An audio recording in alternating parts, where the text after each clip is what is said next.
ಪ್ರೀತಿಯುಳ್ಳ ದೇವರ ಮಕ್ಕಳೇ, ಅದ್ಭುತ ಸ್ವರೂಪನು ಆಲೋಚನಾಕರ್ತನೂ ಆಗಿರುವ ಯೇಸುವಿನ ಹೆಸರಿನಲ್ಲಿ ನಿಮ್ಮೆಲ್ಲರನ್ನ ವಂದಿಸುತ್ತೇನೆ. ಈ ದಿನದ ದೇವರ ವಾಕ್ಯ 1 ಪೇತ್ರ 1:7. ಬಂಗಾರವು ನಾಶವಾಗುವಂಥದ್ದಾಗಿದ್ದರೂ ಅದನ್ನು ಬೆಂಕಿಯಲ್ಲಿ ಪುಟ ಹಾಕಿ ಶೋಧಿಸುವುದುಂಟಷ್ಟೇ. ಬಂಗಾರಕ್ಕಿಂತ ಅಮೂಲ್ಯವಾಗಿರುವ ನಿಮ್ಮ ನಂಬಿಕೆಯು ಈ ಕಷ್ಟಗಳಿಂದ ಶೋಧಿತವಾಗಿ ಯೇಸು ಕ್ರಿಸ್ತನು ಪ್ರತ್ಯಕ್ಷನಾಗುವಾಗ ನಿಮಗೆ ಕೀರ್ತಿ, ಪ್ರಭಾವ, ಮಾನಗಳನ್ನು ಉಂಟು ಮಾಡುವುದು. ಪ್ರಿಯವಾದವರೇ, ನಿಮ್ಮ ನಂಬಿಕೆ ಶೋಧಿಸಲ್ಪಡುವಾಗ ಸೋತು ಹೋಗಬೇಡಿರಿ.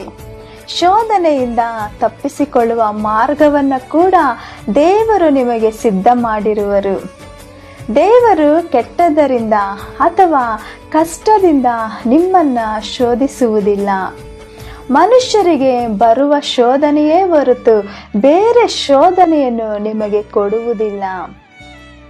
ರೂತಳ ಜೀವಿತದಲ್ಲಿಯೂ ಬಹಳ ಸಾರಿ ಅವಳ ನಂಬಿಕೆ ಶೋಧಿಸಲ್ಪಟ್ಟಿತು. ಮತ್ತೆ ಹಿಂತಿರುಗಿ ಹೋಗು ಎಂದು ರೂತಳ ಬಳಿ ನಹೋಮಿ ಹೇಳಿದಾಗಲೂ ಅವಳು ಹಿಂತಿರುಗಿ ಹೋಗಲಿಲ್ಲ. ಹಿಂತಿರುಗಿ ಹಿಂದಕ್ಕೆ ಹೋದ ಓರ್ಫಳು ತನಗಾಗಿ ದೇವರು ಸಿದ್ಧಪಡಿಸಿ ಇಟ್ಟಂತ ತನ್ನ ಸಂಗಡಿಗನನ್ನು, ಆಶೀರ್ವಾದಗಳನ್ನು, ತನ್ನ ಭವಿಷ್ಯತ್ ಕಾಲವನ್ನೇ ಅವಳು ಕಳೆದುಕೊಂಡಳು.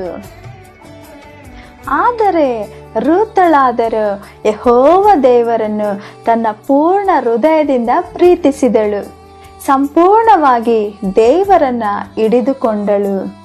ರೂತಳ ನಂಬಿಕೆ ಶೋಧಿಸಲ್ಪಟ್ಟಾಗ ಅವಳು ತನ್ನ ನಂಬಿಕೆಯನ್ನು ಕಾಪಾಡಿಕೊಂಡಳು.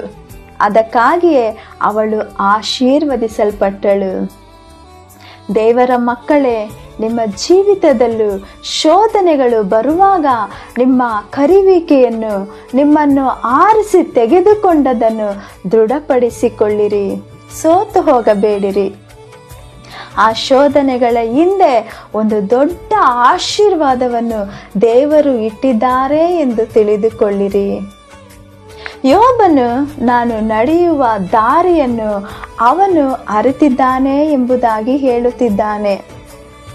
ಅವನನ್ನು ಶೋಧನೆಗೆ ಒಳಪಡಿಸಿದ ನಂತರವೂ ಎಷ್ಟೋ ಕಷ್ಟಗಳು, ಹಿಂಸೆಗಳ ಹಾದಿಯಲ್ಲಿ ನಡೆದಾಗಲೂ ದೇವರನ್ನು ಬಿಟ್ಟು ದೂರ ಹೋಗದೆ ನಂಬಿಕೆಯಲ್ಲಿ ದೃಢವಾಗಿದ್ದನು. ದೇವರು ಅವನನ್ನು ಆಶೀರ್ವದಿಸಿ ಅನೇಕರಿಗೆ ಬಂಗಾರದಂತೆ ಬೆಳಗಿಸಿದನು. ಅವನನ್ನು ಯಾರ್ಯಾರು ದ್ವೇಷಿಸಿದರೋ ಅವರೆಲ್ಲರೂ ಬಂದು ಯೋಬನನ್ನು ವಂದಿಸಿದರು.